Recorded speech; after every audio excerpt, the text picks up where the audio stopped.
Hello ladies and gents, it's SpoonyPizzas here with another Pro Evolution Soccer 2019 video. Today I want to do a crossing tutorial with you, and I'm going to start off with a few points that I want to cover. So the first is all about the cross type, so whether it's normal, high, low and early cross. I'm going to show you how to do all those. Then I'm going to cover off which is the most effective out of those types of crosses, and then I'm going to cover off the best choice of cross for each area of the pitch and different scenarios. So let's get straight into it. As you can see, we've already started here. Jim, who do you pick out as the telling individual today? To perform the normal cross, all you need to do is hold the lob pass button and the left analog stick in the direction you wish the cross to go.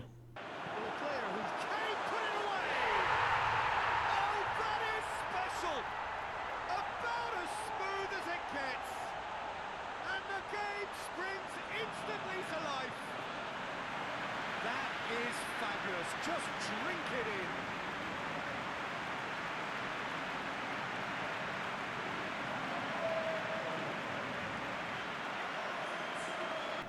This is one more example of the normal cross. Up he gets. And the game is well and truly turned on its head. Great header, made it. Manchester are clearly looking to kill this game off.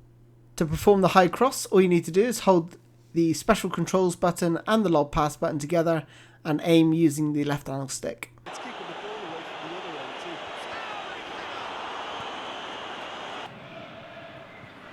too. Look at the defender bombing forward.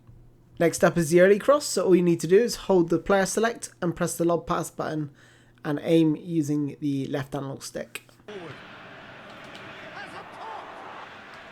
Ball's loose, who's getting there? Last up is the low cross, so all you need to do is double tap the lob pass button and aim using the left analog stick. And the shots. I find that the low cross is perhaps the most effective cross of all, especially along the 6-yard box or within the 6-yard box, as you can see in these examples here. You can use the low cross to be pulled back, so just aim using the left stick where you want the ball to go. So you can see there I pulled it back for Dybala. You can also use the low cross to fire the ball into your strikers like I do in this example here. However, what I would say is if you are going to do that, you will need to apply the early cross, because you're behind what I call the early cross boundary. So if you are to the right of this dotted line that I've drafted on the pitch, then you need to hold the early cross. So all you need to do is hold the early cross, double tap the lob pass button and aim using the left analog stick to drive it into your player. Swept in. Going for goal.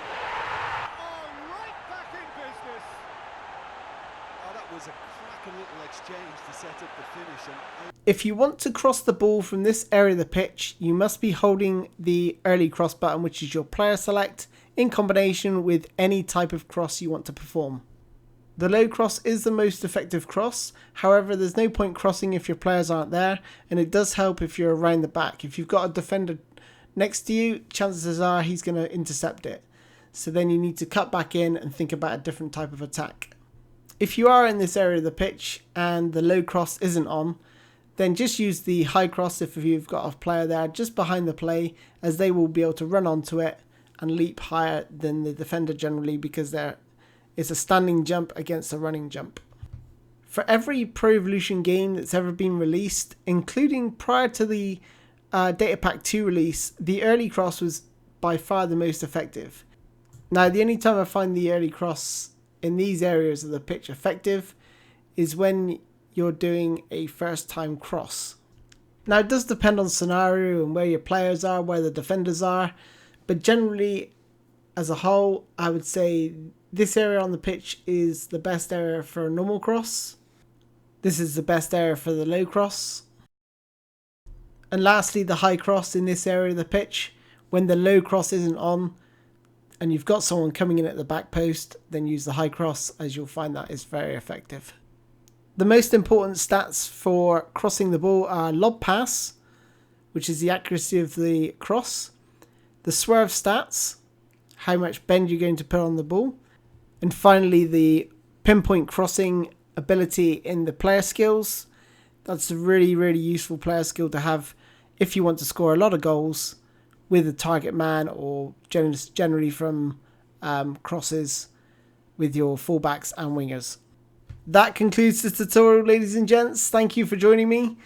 Hopefully you've learnt the 4 types of crossing. You know that the most effective cross is probably the low cross, and also identified the best choice of cross for that area of the pitch. Thanks again, and I will catch you again in my next video. Cheers guys, bye bye.